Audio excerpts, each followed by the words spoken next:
Bueno, pues buenas tardes. Os quiero dar la bienvenida a esta conversación con Julio Monteverde y Jorge Diony López en el marco del Festival Cuéntalo, en su 8ª edición. Y antes de comenzar, me gustaría agradecer sobre todo al equipo de organización y producción del festival, que ha trabajado tanto para que esto sea posible y para que estemos tan a gusto. Y espero que sea una conversación muy interesante esta tarde.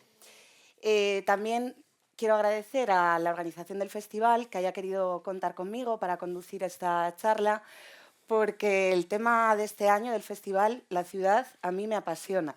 Me encanta investigar la ciudad, me encanta investigar las relaciones que tejemos sus habitantes, los conflictos que vivenciamos cotidianamente en la ciudad, aunque no sé si me apasiona tanto como a estos dos escritores que tenemos esta tarde aquí. Os los presento muy brevemente porque seguramente ya les conocéis. Tenemos a Julio Monteverde, que es poeta, ensayista, traductor y que ha colaborado en diversas publicaciones periódicas y colectivas y está especialmente vinculado a la editorial riojana Pepitas de Calabaza, para la que, entre otras muchas obras, ha traducido La cultura de las ciudades de Lewis Mumford. Os quiero presentar también a Jorge Diony López, que es periodista, ensayista y que recientemente acaba de publicar su primer libro de poesía. Y es autor de La España de las piscinas, un ensayo con el que en 2021 consiguió el premio del Gremio de Librerías de Madrid. Y esta tarde vamos a charlar con ellos acerca de sus dos últimas obras. Es verdad que muchas de sus publicaciones, ellos trabajan en la ciudad, pero esta tarde me gustaría que la conversación con la que vamos a tratar de dar respuesta a la pregunta que nos ha juntado hoy aquí, que es ¿para quién es la ciudad?, gira en torno a estas dos obras. Si no las habéis leído, os recomiendo que las leáis porque son dos trabajos muy rigurosos, muy bien escritos y sobre todo porque nos aportan un variado elenco de argumentos para meternos con el sistema capitalista, que es una cosa que a mí me encanta y que es de agradecer, la verdad. Así que si no los habéis leído, pues os invito a que lo hagáis. La propuesta que nos traen Jorge y Julio es muy personal, es diferente, pero en algunos puntos converge. Y a mí me gustaría empezar a charlar con ellos precisamente buscando esos puntos en los que sus obras de alguna manera se tocan. Así que les voy a proponer una serie de temas y luego, por supuesto, dejaremos un espacio al público, a las personas que nos acompañáis, por si queréis participar y preguntarles algo también. Y aprovecharía porque de verdad que es una oportunidad fantástica para charlar con ellos.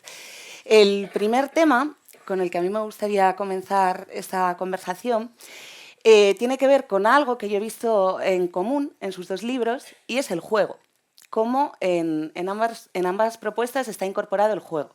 Si os fijáis en la portada del libro de Jorge, tenemos estas casitas, estos hoteles, ¿no?, del juego del Monopoly. Y me gustaría que nos contaras, Jorge, por qué has elegido esta idea del Monopoly, este juego. Pues muchas gracias a todas por venir y a la organización del Cuéntalo. Lo escogí porque el Monopoly es la mejor metáfora de lo que es ahora una ciudad. La historia del Monopoly es muy interesante.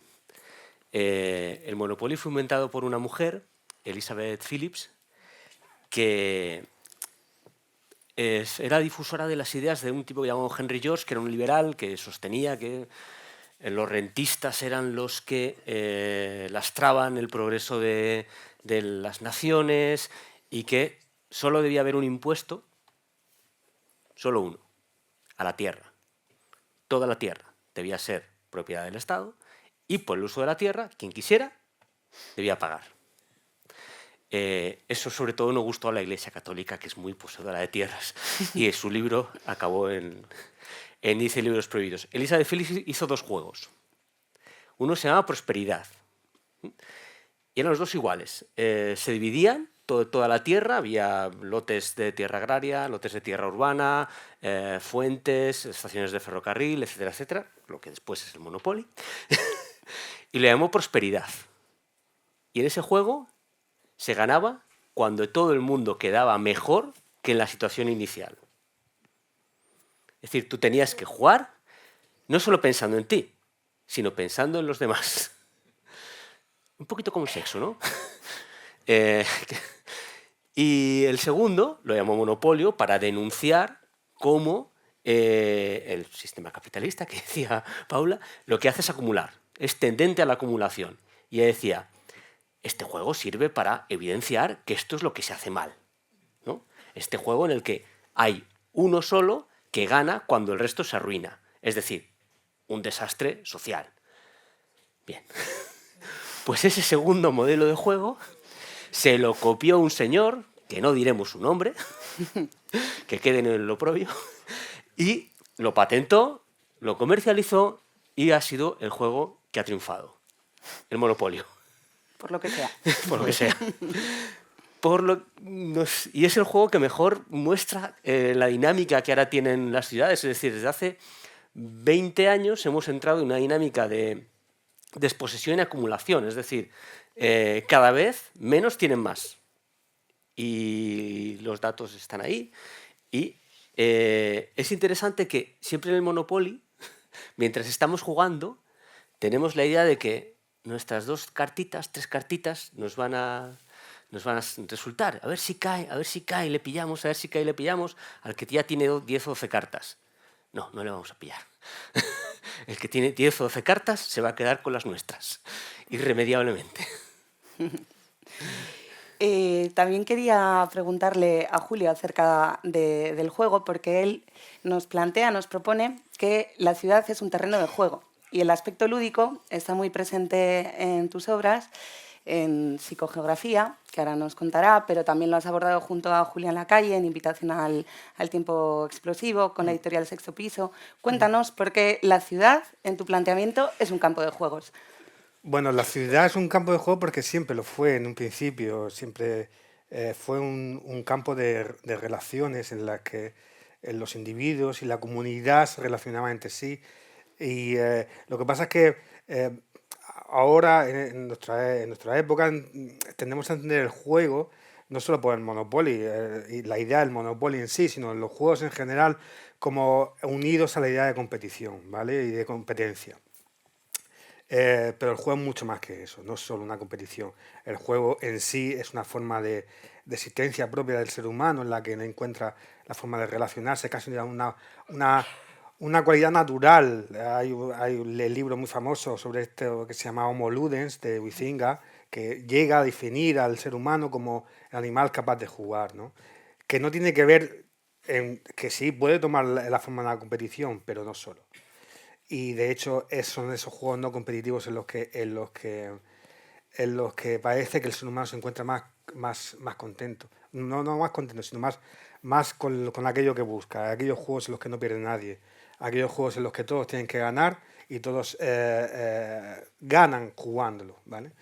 Esos son los juegos que de alguna forma se enfrentan, hoy en día, por su propia existencia, se enfrentan o se ven obligados a enfrentarse de un modo u otro a toda esa otra forma de jugar que siempre encuentran no solo la competencia, sino en la acumulación indefinida, su única forma de validarse, su única forma de ser, de existir, ¿vale? Entonces, en este caso, la recuperación de la ciudad como experiencia autónoma de la vida de los que viven en ella pasa por ese juego, por ese espíritu lúdico, entre otras cosas, que no busca ganar, sino que simplemente busca jugar. Y en ese juego edificar esa vida que se intenta construir. Muchas gracias. Otra cuestión que yo veía también muy presente en vuestras obras, aunque la tratáis de manera diferente, son los ritmos y los tiempos de la ciudad, ¿vale? En tu libro, Jorge, nos hablas de la urgencia del movimiento en la ciudad, unas ciudades que se mueven de manera rápida, veloz, y esto tiene que ver con la necesidad que tiene el propio sistema capitalista de generar movimiento para generar valor, para fomentar su propia acumulación. ¿Por qué se mueven tan rápido las ciudades? ¿Dónde se concentra ese movimiento? Hay una cuestión, mientras lo preguntabas, claro, las ciudades se mueven rápido, pero también se mueven lento. Es decir, yo creo que hay algo que es la pérdida de la escala humana. En todo el tiempo que llevo leyendo urbanismo, yo solo he aprendido una cosa, que es la escala humana. Las cosas tienen que estar a escala humana. Y la sensación de que el tiempo y el espacio deberían dar más de sí, porque hay muchísimas más posibilidades de las que podemos llegar a disfrutar, es algo que nos hace ir muy deprisa, pero a la vez nos cansa. Esa sensación de cansancio y de que yo creo que en diferentes sitios se vive de diferente manera. Es decir, sitios más reposados, eso de la buena vida. Aquí, en Logroño, es que se vive bien. Claro. Claro que se vive bien, porque no estás tan agobiado de las cosas que podrías hacer, sino que hay 2 o 3 cosas y dices, qué bien. Y además me voy a encontrar con gente a veces que conozco, y entonces nos vamos a saludar, nos vamos a ver, y eso siempre está bien, crea comunidad. En cambio, qué sé yo, vas a Londres y está fuera de la escala humana, te satura, te llena. Y eso, claro, te hace ir muy deprisa, pero a la vez yo creo que estamos más cansados de las cosas que no hacemos que de las que hacemos. Puede ser, seguramente. El tiempo, en cambio, en la ciudad que nos plantea Julio, puede ir mucho más despacio. Y puede ir mucho más despacio porque él nos habla de un ritmo mucho menos frenético, mucho más pausado, mucho más reflexivo. Y nos lo trae a través de un método que es súper interesante, os invito a leerlo, que es la psicogeografía. Sí, ¿Por qué el tiempo va tan lento ahí? Sí, bueno, para explicarlo un poco, tengo que hacer una pequeña digresión para explicar un par de cosas. El concepto de la psicogeografía es un concepto que es forjado en los situacionistas en los años 50 y 60, que viene a ser la formulación exacta, es de Guy Debord, lo digo, porque Guy Debord tenía un talento muy especial, casi incomparable para la formulación, para las etiquetas, ¿vale? Y él, cuando define la psicogeografía, la define como el estudio de los efectos precisos del medio geográfico, ordenados conscientemente o no, al actuar directamente sobre el comportamiento afectivo de los individuos. ¿Vale? Se trata de estudio de cómo la ciudad afecta en el ser humano, ¿vale? Todo esto es una tradición, no solo la idea situacionista, hay mucho que es lo que hemos intentado reflejar en el libro, pero bueno, el asunto está que ese conocimiento sobre los efectos de la ciudad sobre el ser humano se consigue a través de lo que ellos llamaban la deriva. La deriva es el recorrido constante de la ciudad con una serie de reglas, a convertir el paseo en un juego para, a través de ese recorrido constante, sistemático de la ciudad, la exploración sistemática de la ciudad, conseguir un conocimiento lo más adecuado posible sobre esos efectos que la ciudad tiene en la psicología. Si os fijáis, psicogeografía son 2 términos, uno es subjetivo y otro es objetivo, ¿no? La psicología y la geografía unidas, pues bueno, de esa fusión de los dos es donde nace esa especie de fascinación que despierta siempre la idea. Bueno, el caso es que esta deriva constante implica un movimiento, ¿no? Siempre ha implicado un movimiento, el paseo continuo a través de la ciudad, descubrir todo eso, que es un ritmo de la ciudad en el que el cuerpo se interna en la ciudad, marcando ese ritmo corporal de relación con lo que le rodea, ¿no? Pero desde hace como 20 años o así, toda la idea, la tradición de la psicogeografía, que estaba basada principalmente en la deriva como paseo sistemático, empezó como a mutar un poco y se empezó a ver que todos aquellos que defendían la idea de la psicogeografía empezaban a centrarse muy principalmente en ya no el recorrido, sino en un lugar concreto.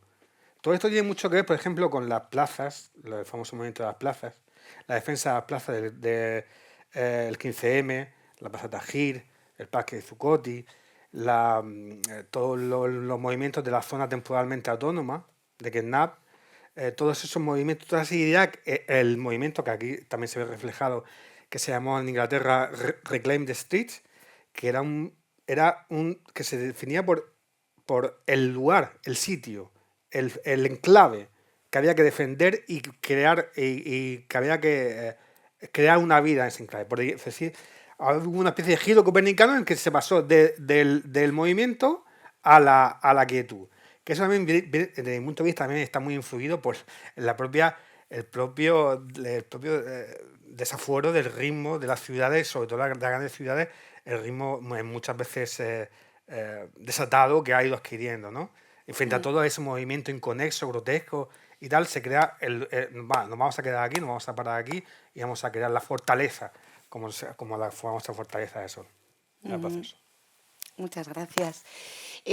Claro, nos habláis ambos del movimiento, de los ritmos que tenemos entre las ciudades, pero a mí también me apetecía conversar con vosotros acerca de esos movimientos que trazamos de unas ciudades a otras y cómo esto conecta con la actividad del turismo y cómo en tu libro, concretamente, Jorge, nos describes muy bien el turismo como una actividad predatoria que lo consume, que lo devasta, que lo estandariza todo, que lo monetiza, que lo privatiza. Y me ha gustado mucho de tu libro la capacidad con la que nos describes no solo esta devastación en ciudades que bien sabemos que han sido consumidas, ¿no? Como Madrid, Barcelona, Málaga, sino que también fijas una mirada muy atenta a cómo el turismo está impactando en ciudades medias o ciudades que podríamos decir de provincias, no lo sé, como Santiago de Compostela, Salamanca, y sí que me interesaba conocer tu opinión acerca de cómo el turismo también está aterrizando ahí, en estas ciudades que parecían ingentrificables, ¿no? Que no interesaban tanto. Bueno, no hay nada ingentrificable. Ya. No hay nada no monetizable. Todo se puede monetizar como nos enseñan las redes todos los días. Yo creo que hay hay una imagen, hay un cómic que muestra muy bien lo que es el turismo, que es La residencia de los dioses de Asterix. Como no puede... las historias de Asterix en las que César quiere derrotar a los galos a través de otros medios son buenísimas. O sea, Obelix y compañía, en la que quiere derrotar a los galos a través de la economía y crear una burbuja del menhir, es la mejor explicación de cómo funcionan las burbujas. O sea, no lean El Capital, lean Asterix.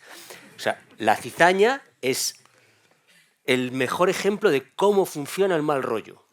O sea, cómo funciona el mal rollo. Si la nueva política hubiera leído La cizaña, igual no hubiera desaparecido. Y en la residencia de los dioses está la aldea y César dice: vamos a llevarles la civilización. No los vamos a tocar, simplemente les vamos a llevar la civilización.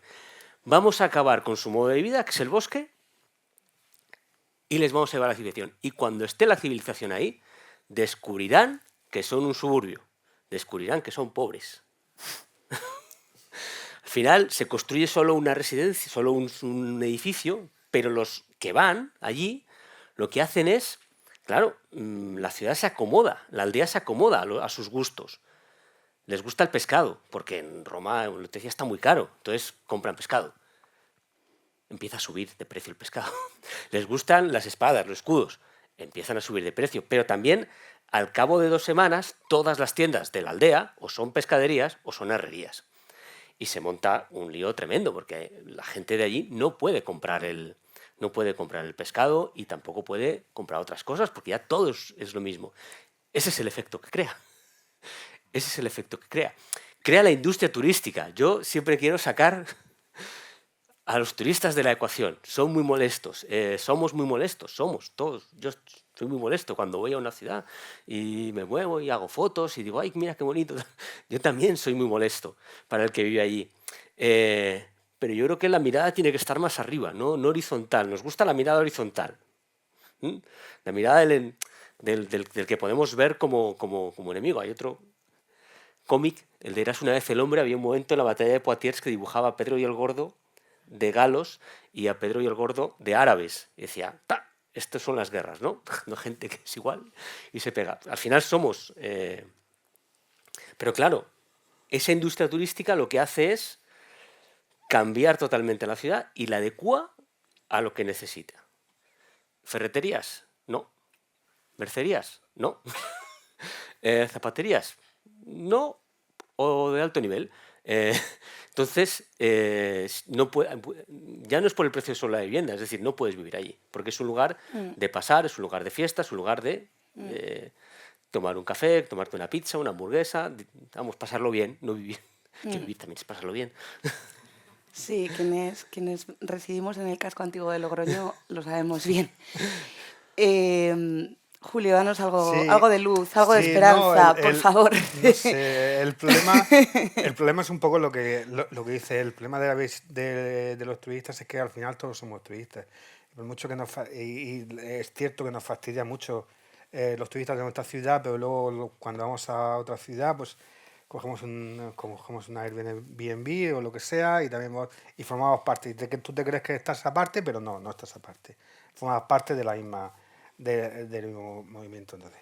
Pero ahora, el problema, por ejemplo, se ve muy claro, lo hemos visto muy claro este verano, lo hemos podido ver clarísimamente.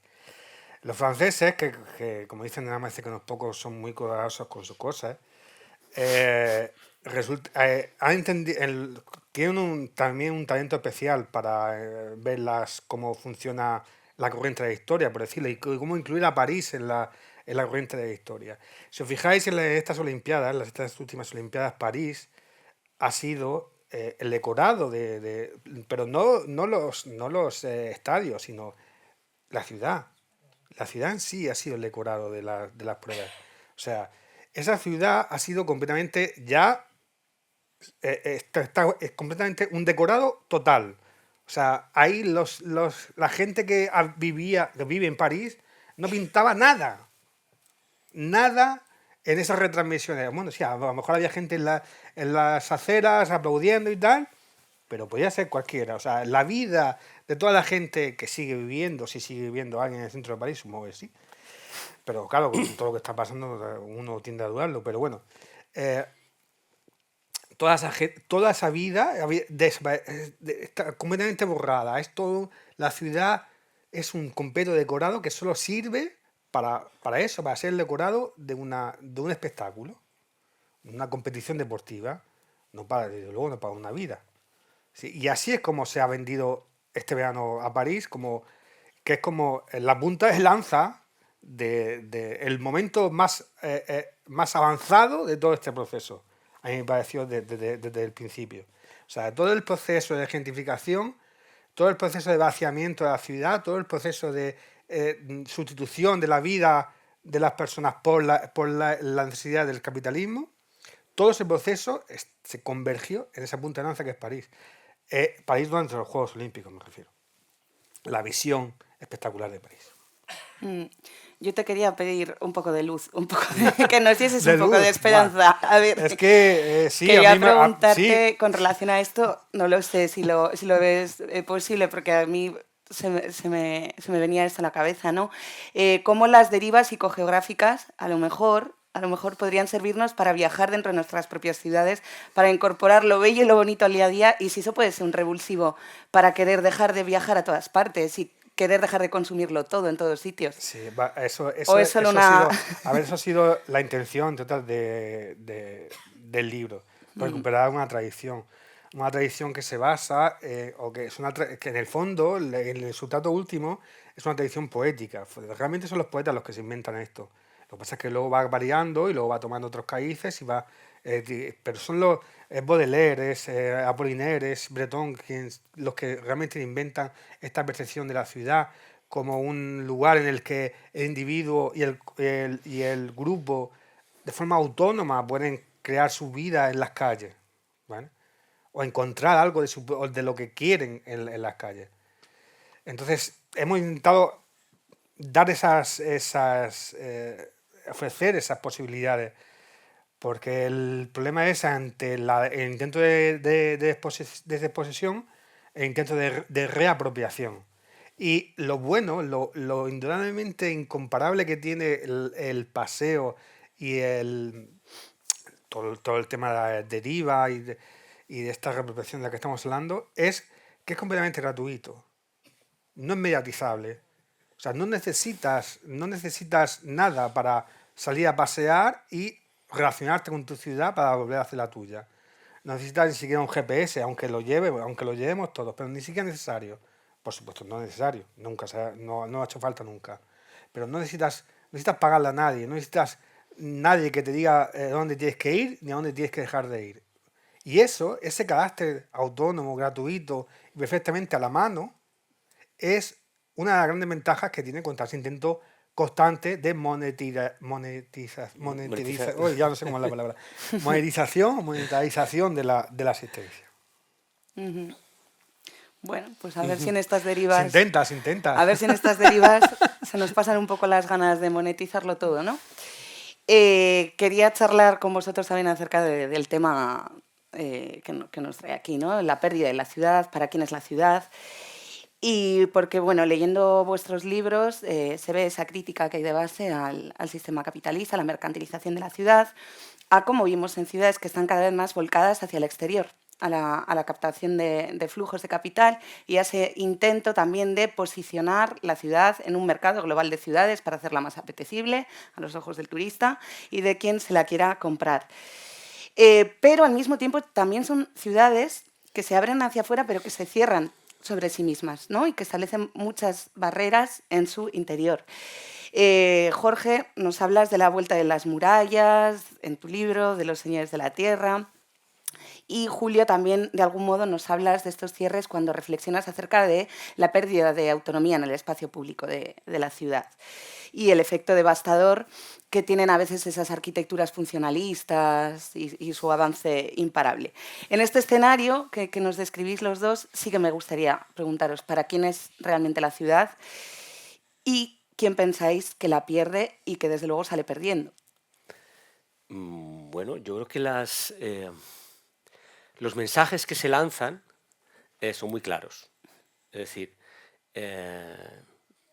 hace 2 semanas salía un informe sobre el presupuesto de deportes, del Ayuntamiento de Madrid. Y era algo así como el 17% para el deporte base, el resto para eventos. Entonces, Pues nada. todo, quiero decir, una vez que las palabras pierden un poco el sentido, los hechos, es decir, aunque los hechos también están muy en cuestión, los hechos te hablan. O sea, los hechos forman un discurso que te habla. Y te dice que la ciudad no es para ti. Yo hay un caso que, bueno, otra ciudad conozco bien, que es Barcelona. Barcelona, a partir de los Juegos, lanzó un ola. Hay 2 olas en la historia del turismo en España: el ola de Bienvenido Mr. Marshall y el ola de Barcelona 92. Y ese ola al mundo fue fructífero.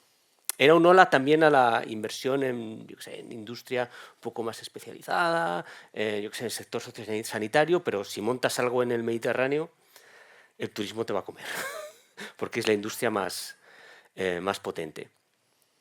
Y claro, poco a poco se conforma como esa industria del movimiento, es decir, que venga gente a Barcelona, que venga gente que no todos son turistas, es decir, hay gente que viene a lo que se llaman los nómadas laborales, es decir, gente que viene porque ustedes piensen, una persona de Estocolmo con un cierto nivel de renta y de independencia, ahora mismo estar en Estocolmo es una mierda, o sea, es una mierda. O sea, es mejor estar en Málaga o en Canarias o en Logroño o en Santander, donde sea. O sea, estar en Estocolmo, que tienes 3 horas, 4 horas de luz, Entonces, si puedes ahora mismo, pues te vas a Málaga o aquí a Logroño con un señor y te tomas unos vinos, vives de otra manera.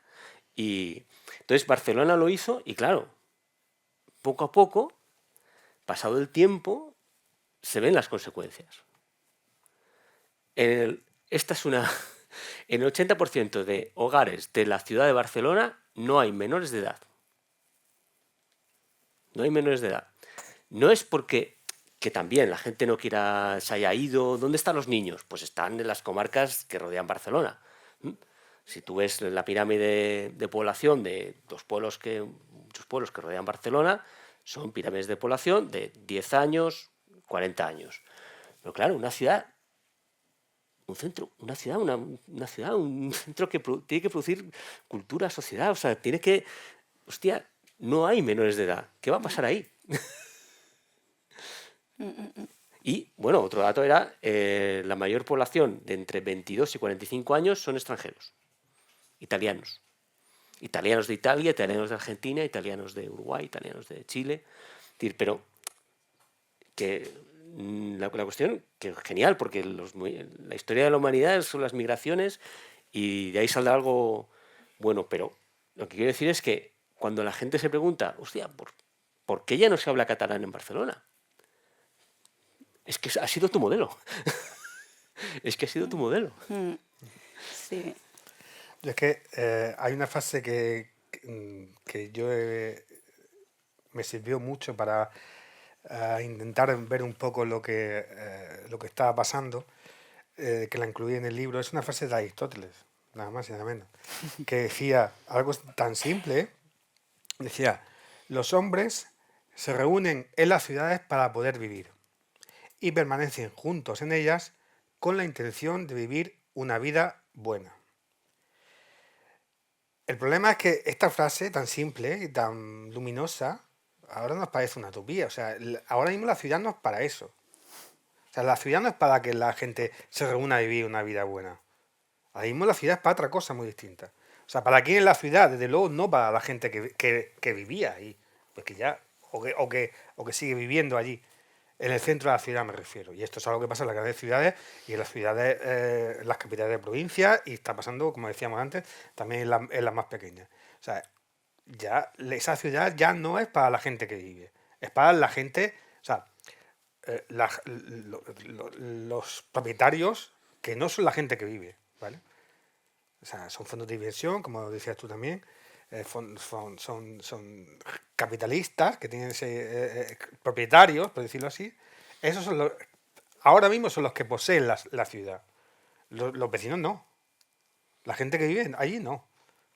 Claro, entonces ahí ese es uno de los grandes problemas. Que una frase como esa de Aristóteles nos suene rara ya, nos suene como una especie de utopía o algo así, como cuando simplemente está describiendo la función básica, esencial de una ciudad, que es reunir a la gente para vivir mejor.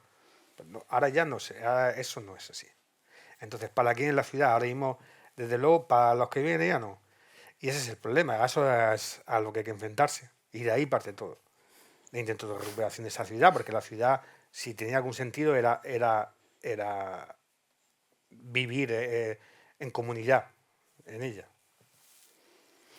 Yo no es por ser catastrofista, pero además de esto que estáis también. comentando, yo creo que la pérdida de la ciudad está garantizada con el absurdo de algunas intervenciones arquitectónicas y algunos megaproyectos faraónicos que también se construyen en nuestras ciudades. Y eso es algo que también he visto muy presente en vuestros libros, ¿no? La crítica a estas absurdeces que nos encontramos en la ciudad. Me he reído mucho con el texto de Julio, cuando seleccionas uno de los artículos de la revista Potlatch. Leedlo, por favor, divertidísimo. Se llama Los Pintamonas, divertidísimo, que tiene una crítica con un tono muy mordaz a la arquitectura funcionalista de Le Corbusier, ¿no? Y a los tonos morados, amarillos, que no vienen a cuento.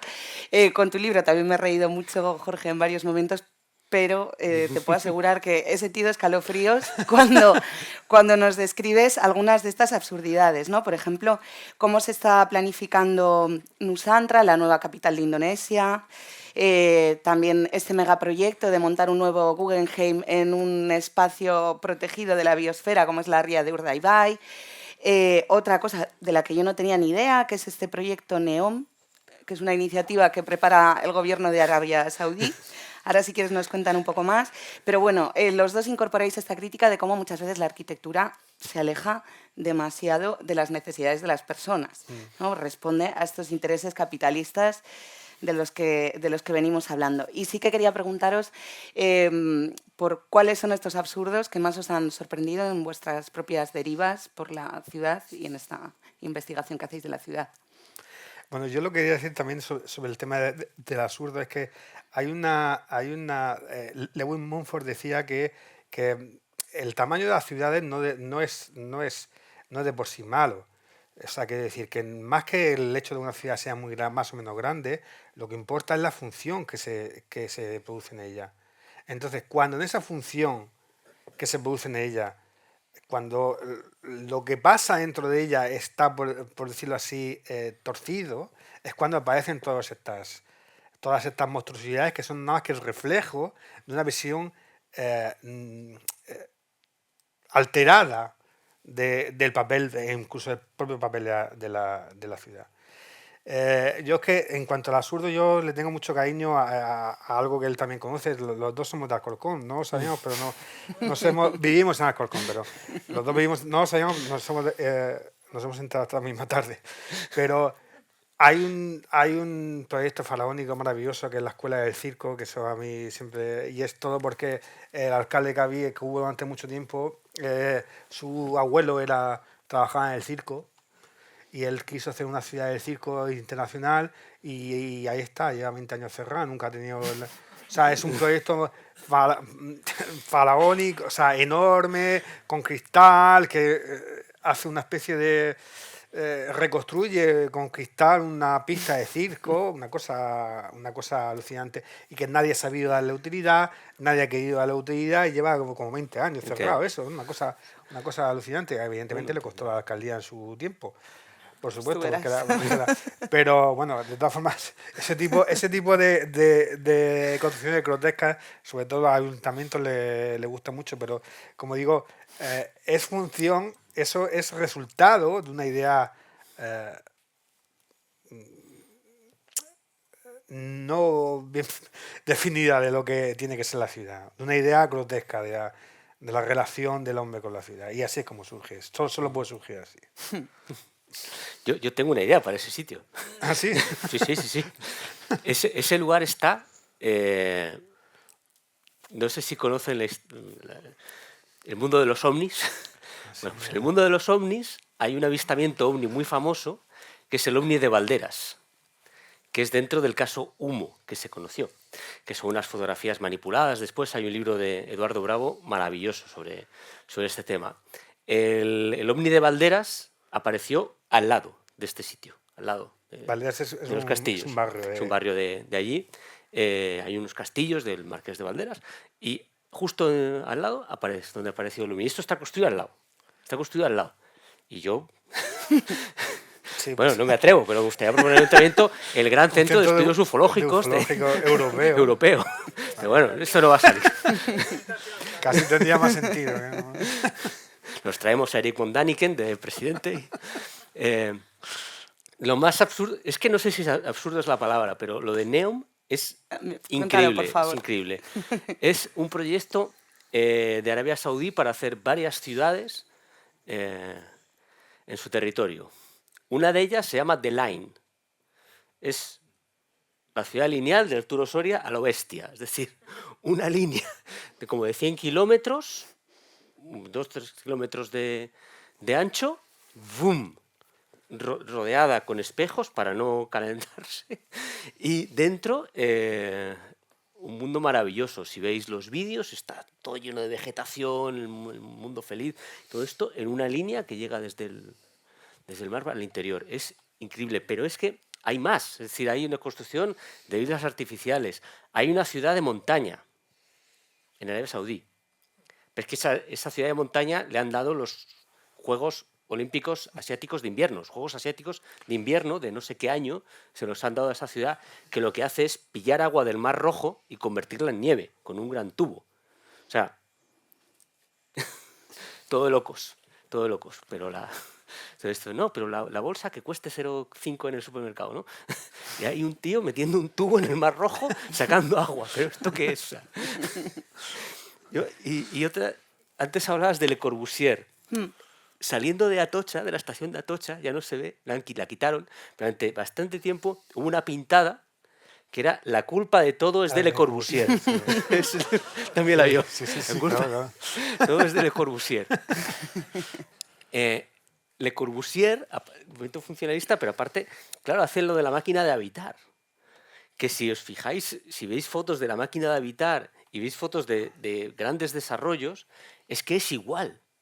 Es igual, son enormes avenidas, enormes edificios, donde parece que nadie ha pensado que allí tienen que vivir seres humanos y relacionarse. Son solo desplazamientos, solo desplazamientos. O sea, y claro, todo lo que está fuera de la escala humana no es, te está comunicando que eso no es para ti.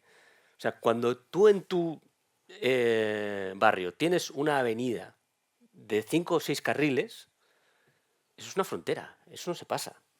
Cuando tú en tu barrio tienes manzanas y manzanas donde no hay comercio en los bajos, por ahí no se pasa.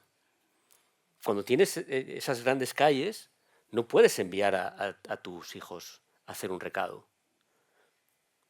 Que parece una tontería, pero es fundamental para la autonomía de vete a comprar el pan y que te den bien la vuelta. Eso es fundamental para la autonomía y para un montón de cosas. No existe más que el coche.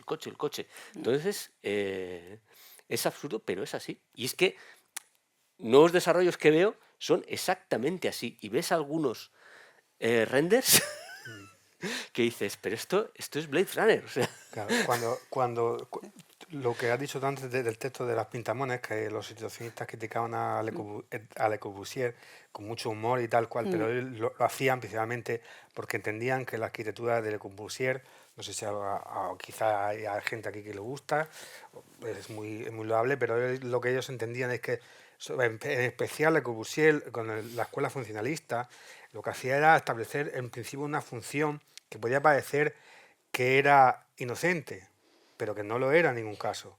O sea, esa función, en el fondo, respondía a una necesidad ideológica y a una necesidad material de funcionamiento de las ciudades en sentido capitalista. Y que eso que Le Corbusier proponía como una función en apariencia que era para el bien, no, o sea, eso era ideología pura y dura que estaba ordenando la ciudad en un sentido concreto, como luego se ha visto, como luego se ha comprobado, que eso servía para eso. Qué mejor manera de privarnos de nuestra autonomía y de la posibilidad de reapropiarnos de la ciudad si la segmentamos, si la fragmentamos y si hacemos un barrio para trabajar, un barrio para dormir y otro para comprar, ¿no? Pues así no estaremos en la calle jamás. Me gustaría dar la posibilidad, que nos quedan todavía 10 minutos, a las personas que nos acompañan de compartir sus propios absurdos, sus propias inquietudes con respecto a la ciudad, o si queréis preguntar algo a Julio y a Jorge. Por ahí, dos personas. Sí, no sé si te van a dejar un micrófono. Sí. Gracias, Sonia. Bueno, buenas tardes. Buenas tardes. Interesante vuestra conversación. Estoy de acuerdo en casi todo lo que habéis dicho.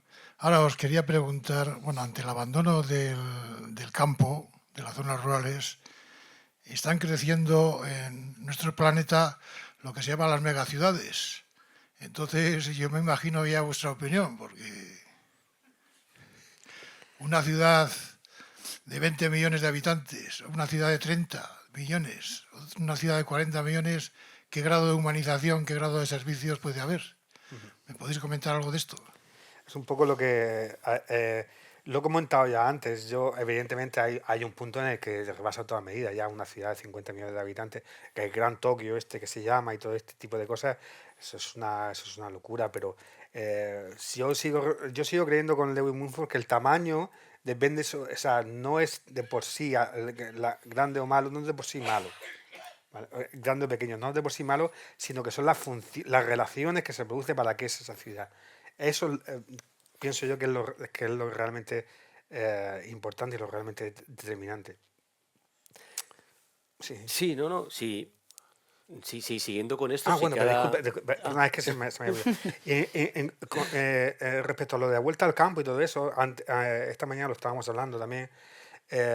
Ahora se está dando, hay un movimiento y hay pues unas posibilidades, pero es que es hasta cierto punto normal y lógico, teniendo en cuenta que si la gente que vivía en las ciudades expulsando a las periferias, a lugares a los que no quería ir, a los que tiene que ir porque no le queda más remedio, es lógico normal que en algún momento dado se plantee la posibilidad de, coño, para estar aquí nos vamos al pueblo.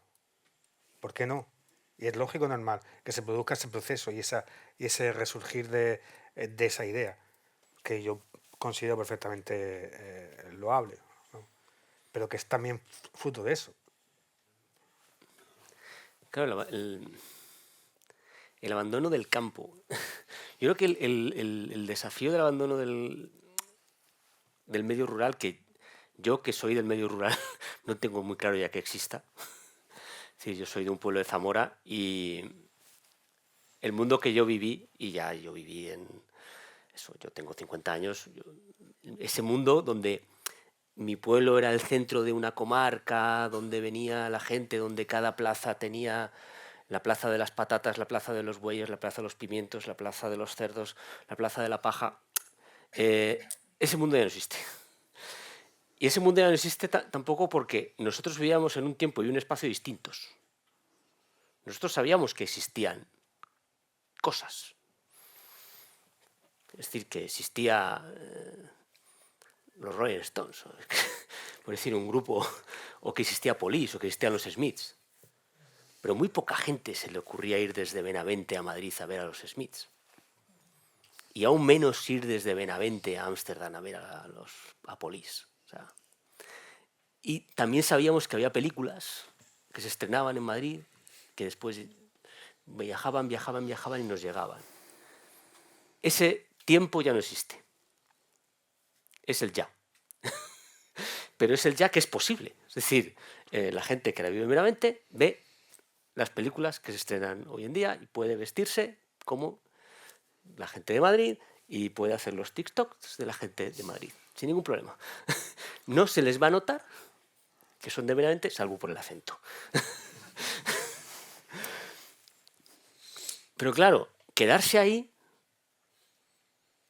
requiere una implicación de la administración más allá de hacer campañas. Requiere decir, este lugar importa. Y este lugar importa quiere decir no quitar el tren, no quitar el autobús, no quitar el médico, no quitar el pediatra, no cerrar líneas de educación, etcétera, etcétera, etcétera. Si todo es productividad, como dice el Monopoly, todo tiende a acumularse. Entonces, ¿qué es más interesante? Acumular a toda la gente. ¿Qué es más interesante para la empresa de energía? Que todo el mundo esté concentrado en un sitio. ¿Qué es más interesante para la empresa de reparto, para la empresa de logística? Que todo el mundo esté concentrado en un sitio. Claro, si apostamos por la productividad, quitamos la línea de autobús. Pero es que la línea de autobús no tiene que ser productiva. Es para vertebrar el territorio, cumplir una función social. Es que este médico atiende a 5 personas. Ya, pero es que este médico está diciendo a toda esta gente: el Estado está aquí. Ahora que se habla de esto del Estado, está presente. El Estado está aquí. Creo que había otra pregunta, Álvaro. Vale, muchas gracias. A ver, mi pregunta iba relacionada con el tema de la vivienda como uno de los ejes principales que vertebran la ciudad, ¿no? Hace ya más de 15 años que pinchó la burbuja inmobiliaria y, bueno, pues ahora mismo nos encontramos en un contexto totalmente diferente, ¿no? En muchas de las ciudades que habitamos, pues la población pues quizás no ha aumentado o incluso ha disminuido un poco en favor quizás de las periferias, de los municipios periféricos a esa centralidad de las ciudades. Y sin embargo, respecto al tema de la vivienda, está sucediendo una grave crisis, principalmente en el tema del alquiler, pero también en el de compra, relacionada por unos fenómenos pues, que tienen que ver pues, con las viviendas de uso turístico o bueno, la acumulación de rentas, bueno, en fin. Ahora quiero hacer la pregunta desde un punto de vista, desde las lógicas, digamos, vamos a decir, desde, si se quiere, digamos, desde posiciones políticas de la derecha, que ya han olvidado esto y dices, bueno, frente a este problema de la vivienda, lo que hay que hacer es volver a construir, liberar suelo, construir más, porque de esta manera, gracias a las leyes que delimitan un 30 o un 40% del suelo de vivienda tiene que ser protegida, vamos a conseguir aumentar la oferta y de esa manera pues podemos frenar otra burbuja que podría suceder en el caso de que no construyéramos más, sino que, bueno, entonces esto, y yo creo, bueno, yo tengo una opinión a ese respecto, me gustaría que respondierais vosotros cuál es vuestra percepción, digamos, a la hora de estas posibles nuevas políticas, una nueva política que viene o que está viniendo ya de volver a construir más terreno, expandir las ciudades para intentar de esa manera resolver el problema del acceso a la vivienda.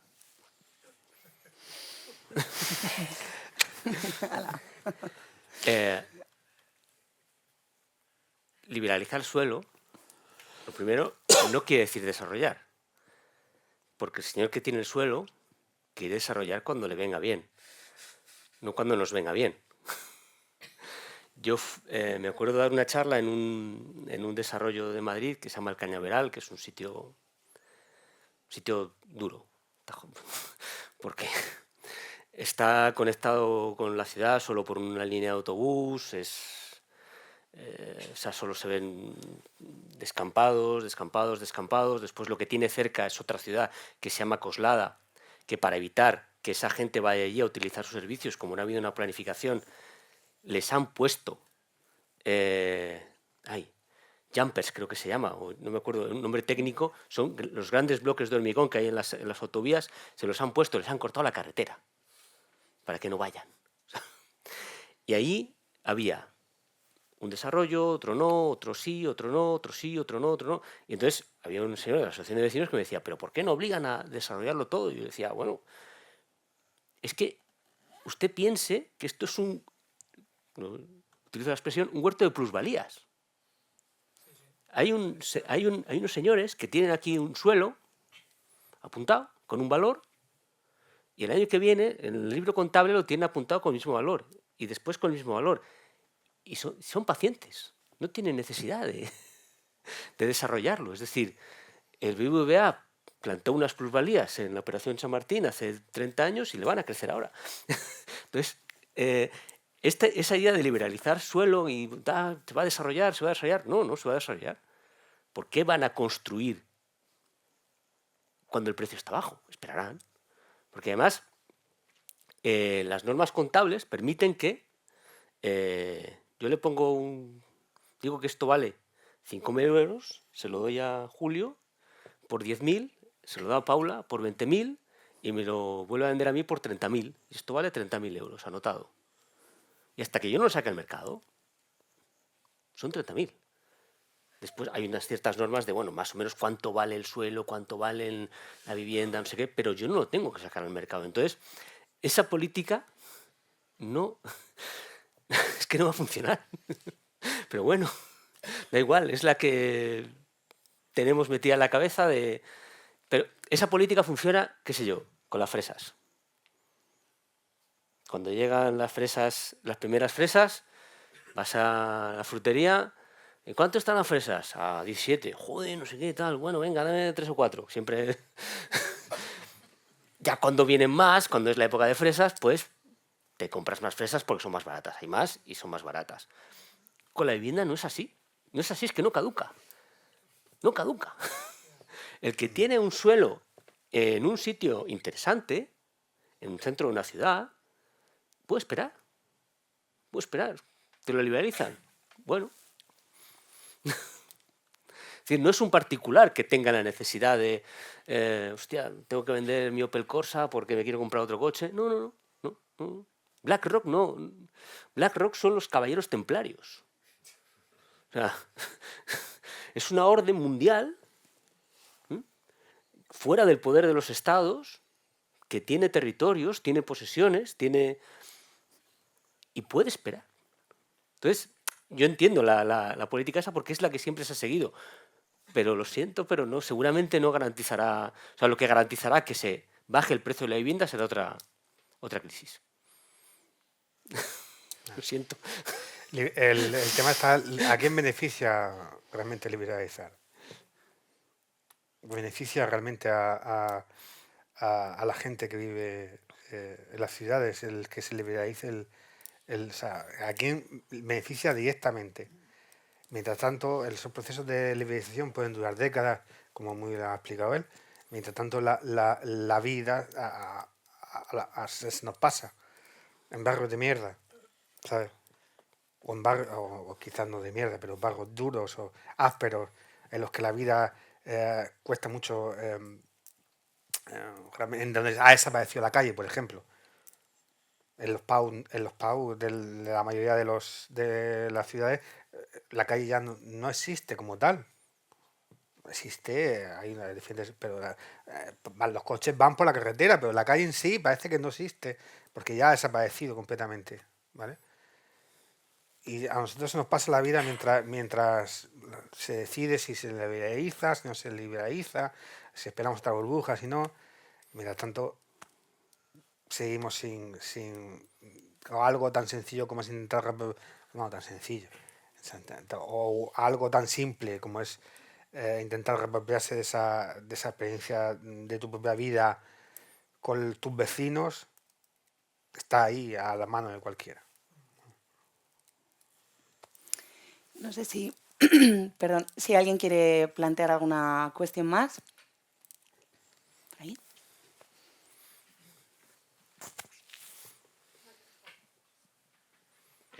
Mi pregunta es si cabe considerar también que la arquitectura de los nuevos desarrollos urbanísticos, pues como del este de Madrid, de Valdecarros, de los PAU que se hicieron a principios del 21 y demás, obedeciera a que a la gente realmente le gusta vivir así, es decir, le gusta su microcosmos de urbanización cerrada con su piscina, ir en coche a todos los lados y demás. O es lo contrario, que a la gente realmente se le ha vendido esa idea como ideal de vida y que es a lo que hay que aspirar. Eso es jodido, eso es una pregunta difícil porque uno sabe ya dónde empieza una cosa y dónde acaba la otra, ¿vale? Porque las dos cosas existen.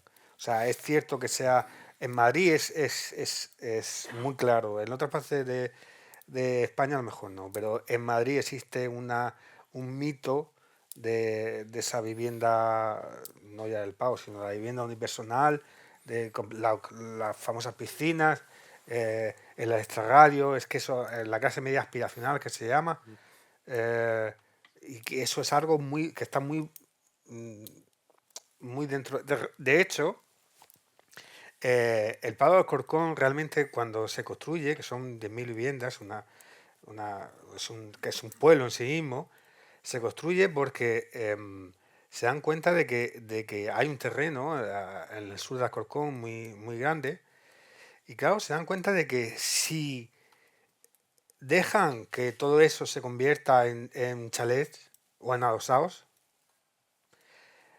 eso se va a llenar de gente que de una forma u otra, evidentemente no todo el mundo, ¿vale? Por supuesto, no quiero decir que todo el mundo, pero que se van a ir inclinando poco a poco hacia una forma de entender la política. O sea, se van a ir, eso está muy estudiado, claro, se van a ir poco a poco inclinando hacia la derecha. ¿Vale? Entonces, si lo deja que haga eso, no va a, no, la derecha va a seguir ganando durante décadas ahí. En Alcorcón iba a seguir ganando durante décadas, porque se iba a llenar de gente, que no, a lo mejor en un principio no, pero después iba a ir adquiriendo una serie de culturas muy madrileña, de todo eso y tal, y iba a desaparecer. Entonces lo que hicieron fue crear un PAU de viviendas protegidas. Entonces, eso es lo que... Entonces, evidentemente hay un mito, no, un mito no, una percepción de la vida que está muy relacionada con ese... Pero luego lo que pasa es que también es cierto que para bien o para mal, también esas urbanizaciones tienen algunas cosas buenas, ¿vale? O sea, el hecho de que la mayoría de esas urbanizaciones estén como cerradas permite que si tienen niños, por ejemplo, sea muy cómodo vivir ahí con los niños. Los niños pueden jugar dentro sin que se Evidentemente ahí entramos en muchas otras consideraciones sobre el miedo que nos han inculcado ahora a que los niños jueguen solos y todo eso, ¿vale? Pero sí es cierto que se pueden percibir ciertas ventajas. Que sean suficientes o no, eso ya es otra cuestión. Entonces es como una cosa que se va retroalimentando. Y no sabría decir cuál es el principio, dónde empieza y dónde acaba, pero es así, es un proceso que se da constantemente. Claro, es interesante lo de le gusta, ¿no? Si le gusta o... claro, yo me lo planteo desde un punto de vista emocional, ¿no? Seguramente el tipo de persona que va a vivir allí. Que yo qué sé, hace 20 años que la época de que la gente, sobre todo, iba ahí, o las de aquí hay un montón de me acuerdo de la de Gastea, ¿no? Y no me acuerdo de todos los nombres. Un profesor de la universidad una vez me hizo un tour y me quedé bastante... Digo, vaya, un Logroño de las piscinas muy potente, ¿eh? Claro, hablamos de una pareja normalmente que empieza a ser pareja. ¿Cómo no les va a gustar estar en casa solos? Están... No. Todo, claro, están descubriéndose, están, no sé qué, haciendo rutinas. ¿Te gusta la tortilla? Sí, duermes de esta manera, no sé qué, tal. Después ya todo empieza a torcerse. Pero en un primer momento es ese descubrimiento. Entonces, y ciertas cosas como el patio interior o la piscina, volver en agosto de currar y meterte en la piscina a darte un baño, claro, el dios de la meritocracia me sonríe, o sea, yo creo que la cuestión de lo de la aspiracional, en realidad aspiracional tiene que ser un proyecto de todas las opciones políticas. La cuestión es cuando el futuro se cancela. Yo creo que el problema no es lo aspiracional, sino lo desaspiracional. Es decir, cuando... Uy. Cuando empiezas como... Había una frase de alguien que es algo así como la mejor... lo que derechiza a la sociedad es situar a la clase media al borde del abismo. Que era alguien que estudiaba el nacimiento de los años 30 en Europa, ¿no? Lo que realmente radicaliza a las sociedades es situar a la clase media al borde del abismo. Es decir, cuidado, que un tropiezo y se va todo al carajo. Entonces, yo creo que esa perspectiva, no sé si le gustaba o no gustaba, digamos que ha pasado a ser algo como un escalón, ¿no? Hostia, me caso, voy a vivir con mi pareja, voy ahí y después igual a otro sitio, no sé qué. Algo defensivo. Por lo menos tengo esta casa, que no me la quite nadie. Que no me la ocupen. Que lo dice Ana Rosa. Me parece que hay otra pregunta, ¿verdad? Sí. Sí, quería comentar una cosa inspirado por lo que ha dicho de que los niños se quedan en esas zonas jugando.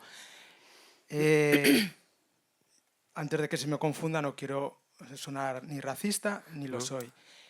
En La Rioja hay una percepción que ha cambiado en los últimos años de cómo se vive en las ciudades. Y yo voy a hacer un pequeño análisis. Hay una manera de vivir la ciudad. Lo voy a simplificar. Te puedes quedar en casa, puedes bajar al bar o puedes bajar al parque. Hay gente que prefiere bajar al bar y hay gente que prefiere bajar al parque. Y ahora añado la cuestión de quiénes van a un sitio o a otro. Quien quiera, porque es libre, si tienes dinero puedes ir al bar, el parque es gratis. El acceso al parque no está restringido. Pero en muchas ciudades de La Rioja, medianas, son pequeñas, Logroño es la ciudad más grande, puedes oír a algunos de sus vecinos cuyas familias son de origen de esa ciudad, que mi ciudad se está quedando, por la calle solo vemos a gente que no es de aquí.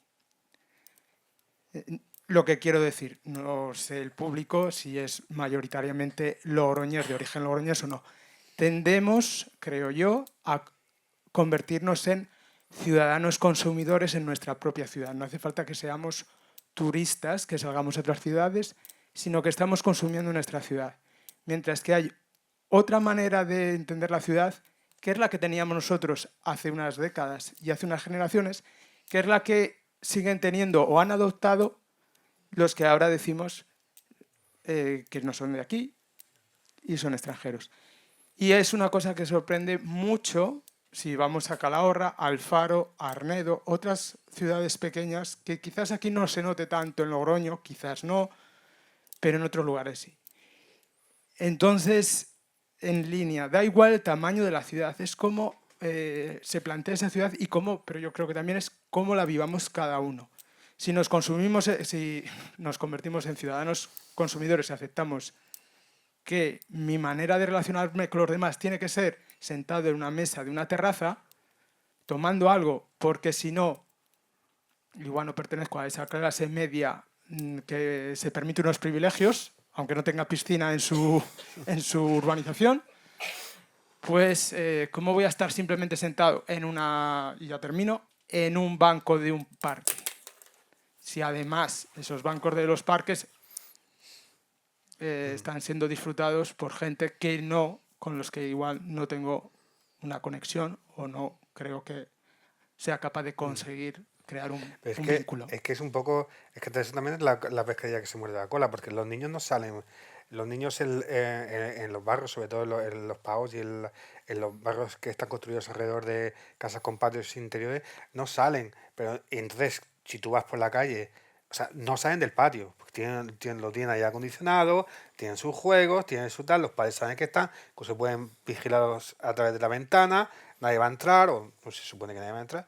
Entonces, claro, tú luego sales de ahí y evidentemente no hay niños en la calle. Y dices, joder, es que ya no hay niños en la calle. Y claro que no, pues es que están todos metidos dentro, porque tienen su zona delimitada. Ahora, claro, evidentemente todo eso deja el espacio libre para que otros lo cojan. Otros que tienen otra forma o que se ven obligados simplemente porque no se pueden pagar una casa en esos sitios. Entonces, ¿qué pasa? O sea, tú te retiras, pero entonces te molesta que los otros te molesta que los otros ocupen el lugar de que tú te has retirado. Pues bueno, pues es que es así. Si tú te has retirado y estás muy contento con tu retirada, pues...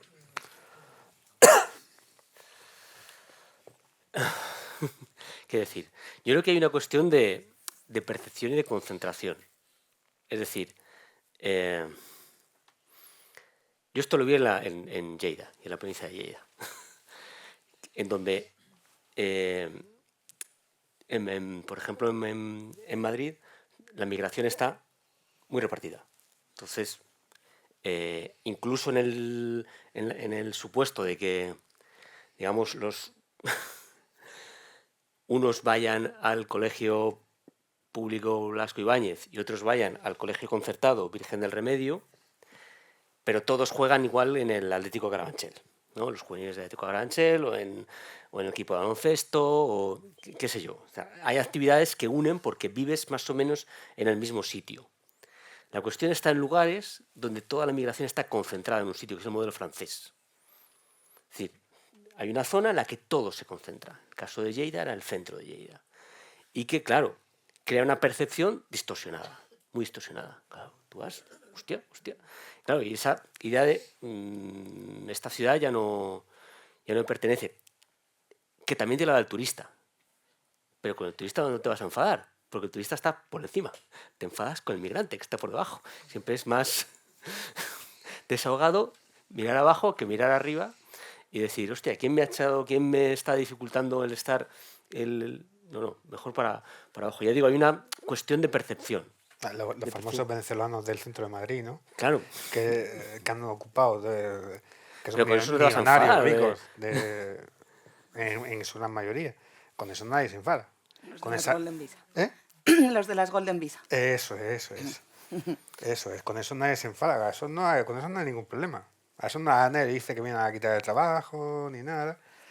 Ni a vaciar nuestros barrios, ni a... No, a eso se calla todo el mundo y ya está. Claro, puedo entender cuando tú estás recibiendo mensajes todo el rato de pum, pum, pum, pum, pum, y lo ves por la calle. Tienes un problema de percepción también, de igual... Claro, es que los datos dicen los migrantes son este tanto por ciento, pero tú tienes un problema de percepción, igual que Me ha llamado mucho la atención que ha habido 4 preguntas de 4 hombres. Hay un estudio que dice que cuando las mujeres intervienen en un debate más allá del 20%, se percibe que hay igualdad. Está estudiado, ¿eh? Está estudiado. Pues no sé si nos da tiempo precisamente a que intervenga una mujer, por favor. Sí, mira, Bien. Hay 2 por lo menos. Genial. No, quería preguntaros una cosa.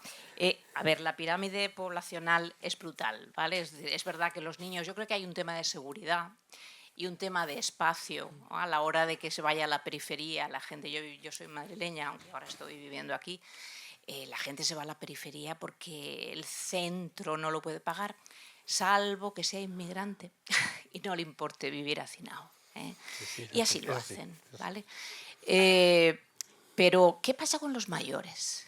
Es decir, tenemos una... Es decir, ahora mismo el aumento de la población añosa, es decir,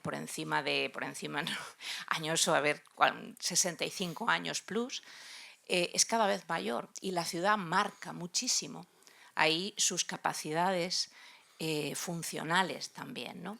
Entonces, desde luego, para quien no está pensado, estábamos hablando de los niños, pero desde luego para quien no están pensadas las ciudades, son para la gente que tiene cierta edad, ¿vale? Las ciudades grandes, me refiero. Y los arrincona, ¿no? Los arrincona o los deja en pequeños apartamentos al cuidado de otras personas o en centros institucionalizados, ¿no?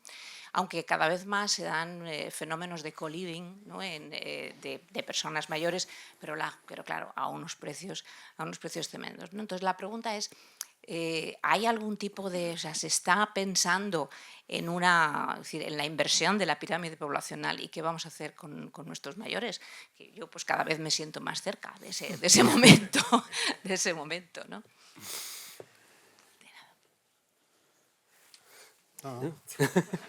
Bueno, en concreto, sobre la pirámide poblacional, la respuesta estaba en la pregunta anterior. La respuesta está en la pregunta anterior. La pirámide poblacional europea es bastante tremenda y no tiene visos de mejorar. Y yo creo que se suele hablar del problema de la vivienda, que lo es, del problema laboral, que lo es. Es decir, si uno no tiene estabilidad, es muy complicado, digamos, hacer un proyecto de futuro. Es decir, si no sé qué va a ser de mí de aquí 2 años, ¿cómo voy a tener un hijo? Puedo tener un perro. Que si la cosa se pone cuesta arriba, pues se lo puedo dejar a algún familiar, hay unas protectoras de animales, pero yo no voy a dejar a mi hijo en la inclusa, como sí se hacía hace un siglo. Pero nosotros ya no. Y sí que creo que hay otra cuestión que igual excede un poco del tema, pero creo que es, y también hay algún estudio sobre es que muy importante en la cuestión de la natalidad, que es la incomunicación entre hombres y mujeres. Es decir, las mujeres han hecho una evolución y los hombres no la han hecho. Y las mujeres ya dicen, no nos vamos a hacer cargo de niños grandes. Se acabó. Entonces, y de niños grandes que además, sienta a ver el fútbol, tráeme unas patatas. No, esto se acabó. Esto se acabó. O sea, para eso me quedo en mi casa. Y eso yo creo que cada vez es más evidente. 2 proyectos distintos, 2 modos de entender el mundo que se ven en las elecciones, que evidentemente eso no puede crear un proyecto común. Y sobre el otro que me preguntaba, están ustedes un poco atrapados, sí. Yo creo que entre el centro y la periferia, porque la periferia es muy inhóspita, es decir, son distancias muy grandes. Te haces mayor y sí, te cansas, yo qué sé, y el rollo de necesitas un baño. Un poco de autoficción, ¿no? Claro, yo creo que la cuestión es el espacio intermedio de los barrios. O sea, pero esos barrios debería haber gente de todo tipo. Es que se ha ido mucha gente de una generación fuera.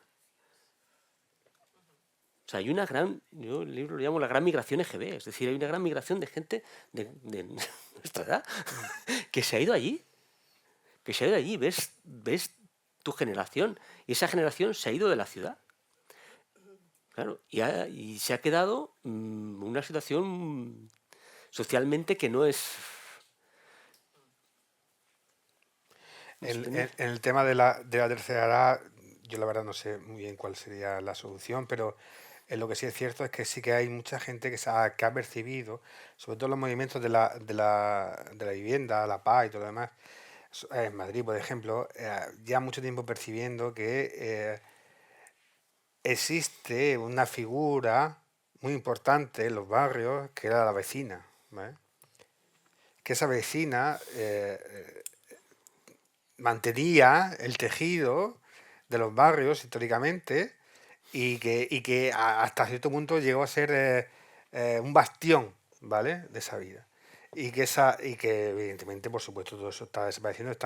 Son los más débiles siempre y los que menos posibilidades tienen de establecer algún tipo de respuesta a lo que está pasando, ¿no?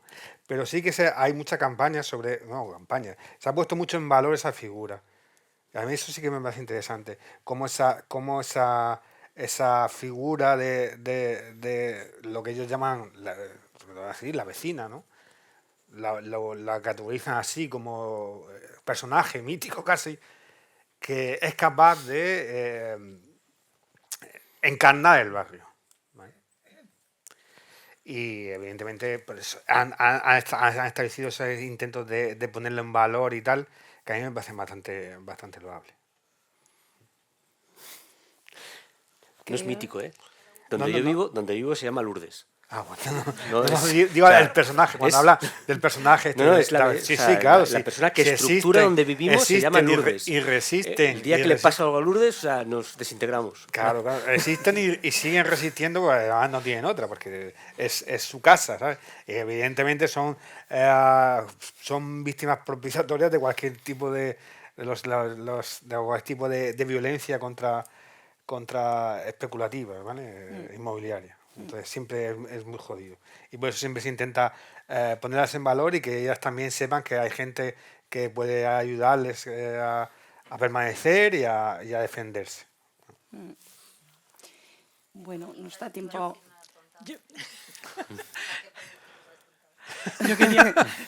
Yo quería preguntarle una cosita a Jorge. Antes, cuando explicabas que gente de Estocolmo, que era una mierda como estaba ahora Estocolmo, y que venía aquí porque teníamos mucha más luz y otras condiciones, pues eso lo he entendido muy bien, ¿no? Pero cuando luego decías el porcentaje de extranjeros, creo que era de Barcelona, ¿no? Y de italianos, yo te quería preguntar, ¿por qué vienen los italianos? ¿Están también huyendo del turismo que tienen? Son italianos de Italia, de Argentina, de Uruguay, de Chile. Yo fui periodista deportivo. Cuando yo era periodista deportivo salió el caso de los pasaportes falsos. Y ahí me enteré de... Tú puedes conseguir el pasaporte italiano demostrando que tienes un antepasado italiano. Entonces, si entras en internet, encontrarás una gente muy amable que te va a conseguir una partida de nacimiento. Yo me llamo López García, pero este señor se llama Monteverdi. Este señor lo tiene, vamos, por Dios, lo tiene clavado, que hay un Monteverdi de Benevento, que no sé qué, tal.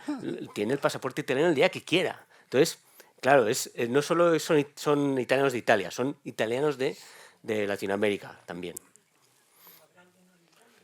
Sí, también hay de Italia. Por estadística tiene que haber alguno. No, porque es una ciudad muy divertida, Barcelona, muy agradable. Barcelona es una ciudad bastante mítica de pasarlo bien, entonces, y de ligar. Sí, hasta ahí hay películas, hay una que se llama El albergue de Barcelona. Sí, una película francesa es. Bueno. Nos da tiempo Solamente no es una pregunta siquiera, es un apunte, pero tengo entendido que hay también estudios que demuestran ya que esos movimientos turísticos están directamente relacionados con los destinos de Ryanair. tú tienes ciudades de Italia que te conectan con Alicante, con Málaga, con Barcelona, y el turista que viene de esas ciudades donde hay una conexión de vuelo directo que a lo mejor te cuesta 10 euros y te puedes pasar fin de semana. Bueno, Ryanair es muy interesante porque, o sea, significa muy bien el cambio. O sea, tú ibas a un aeropuerto y eras el cliente de la línea aérea. Comprabas el billete, te montabas en el avión, que antes era una cosa bárbara. Hay fotos de Iberia con una persona que pasa cortando jamón. Esto existió, ¿eh? Pasaba cortando jamón y lo daba. Era gratis, te daban gratis bebidas, comida. Hay un momento en el que todo eso se empieza a monetizar y Ryanair, el cliente de Ryanair no es el viajero, es la ciudad. Ryanair tiene grandes paquetes de personas que ofrece a ciudades. Entonces, Tarragona, Málaga, donde hay un aeropuerto, va ahí y ofrece sus vuelos. Yo te puedo poner aquí 1 millón de personas cada 2 meses. Pues ya está. Entonces, es la ciudad, su cliente. Por eso te tratan tan mal. Porque no es su cliente, eres el producto. No pasa nada, eres la materia prima. Te acarrean de uno a otro. Está. No sé si nos da tiempo. Nos estamos pasando un poco de la hora. No sé si nos da tiempo, si alguien quiere comentar alguna cosa más. Bueno, quería comentarles un poco, por si no lo saben, este barrio tiene ese tema de que es muy estigmatizado por el tema migrante. Y es un poco, cuando hablabas de las visitas, es como dejar esos estigmas de los lugares, de las ciudades, ¿no? Como quitarles esos títulos que tienen y, digamos, explorar más las ciudades. ¿Cómo lo plantearías tú? No sé. Pues eso es lanzarse. Eso es empezar a hacerlo. Eso es... no se conoce cómo se puede redimensionar la ciudad a favor de uno hasta que uno no lo hace, hasta que no se mete en las calles, hasta que no pone el cuerpo en juego para todo eso. Evidentemente, el problema de una estigma social, eso no se va a solucionar paseando, ¿vale? Pero sí que se va a solucionar por lo menos la propia disposición que tienes tú hacia esa misma ciudad o la de los demás, el sitio por donde tú, en el que tú eres, en el que tú eres. Evidentemente, como digo, esto no es una varita mágica, pero es un sitio por donde empezar. A mí hay algo, si hay algo que me preocupa en todo este tema o que siempre me ha preocupado es como la diferencia entre lo que pensamos y lo que tenemos que hacer, ¿no? Es muy conocida y se conoce la frase famosa de Fisher cuando decía que es más fácil imaginar el fin del mundo que el fin del capitalismo, ¿vale? Y esta frase se ha repetido muchas veces y tal, pero si esto es así, es también porque en gran parte en nuestra vida carecemos de la posibilidad de percibir otra posibilidad distinta de la que estamos viviendo. No ya imaginarla, sino vivirla realmente. O sea, en el momento en que se construye esa posibilidad de un rechazo a lo que haces, o a lo que te ves obligado a hacer, construyes esa especie de tejido de rechazo material, experiencial, en el que tú has vivido, que tú lo has vivido. Eso te da armas para imaginar otra, en este caso otra ciudad, ¿vale? Es a través de la práctica material de tu cuerpo actuando de otra forma como realmente creas esa costumbre de rechazo y como finalmente eres capaz de imaginar lo que quieres, ¿vale? Y pensar en lo que quieres como algo directo, no ya como a un alcance, sino como una posibilidad material, porque lo has visto, porque lo has vivido. Y si no lo has visto, lo has vivido directamente, por lo menos eres capaz de establecer una analogía para conseguirlo, ¿vale? Un paso alternativo.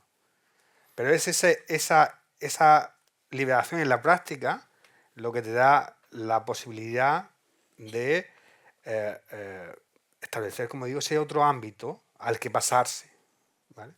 Si no eres capaz o si cuando podemos ser todos los anticapitalistas que queramos, por decirlo así, si mientras en nuestra vida cotidiana seguimos replicando una y otra vez la dinámica, al capitalismo le da igual.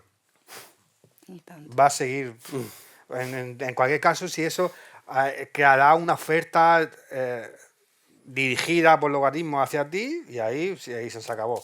Vale, es súper alternativo, tío, y ya está, ¿sabes? Ese tipo de cosas. Pero si no se crea esa alternativa en la práctica, por eso es lo que, entre otras cosas, por lo que reivindicamos el paseo como fuerza autónoma de recuperación, por lo menos, evidentemente, como decíamos, lo he dicho varias veces, esto no lo va a cambiar todo así de golpe, pero por lo menos es una base, sin la cual es muy posible que no se consiga nada. Gracias. Bueno, yo creo que estamos en un sitio que rompe el estigma, ¿no? O sea, que este pedazo de biblioteca, pues... ya. Claro, tiene que haber. Este tipo de cosas son las que rompen el... Claro. Sí. Que hay cosas, conocer a la gente que vive ahí. Porque muchas veces las administraciones pueden tener la tentación del estilo francés, de concentrar a toda la gente en un mismo sitio. Es una cagada. Una cagada. Eso no sale bien.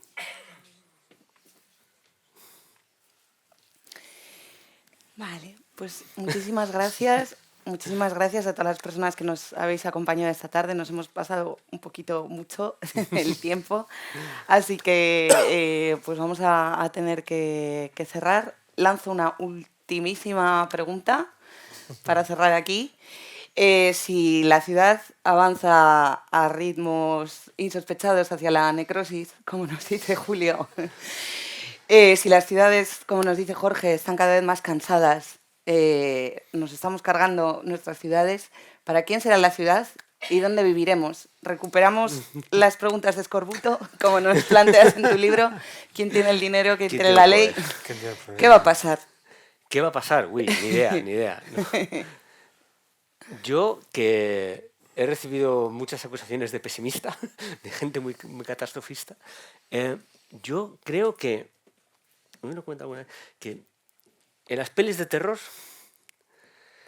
siempre la primera media hora no se ve al monstruo, ni a Jason, ni a Freddy Krueger, es un chum. Se le empieza a ver y cuando ya se le ve, se le puede derrotar, ¿no? Al alien de la película Alien, al principio, ¡pum!, te pillaba.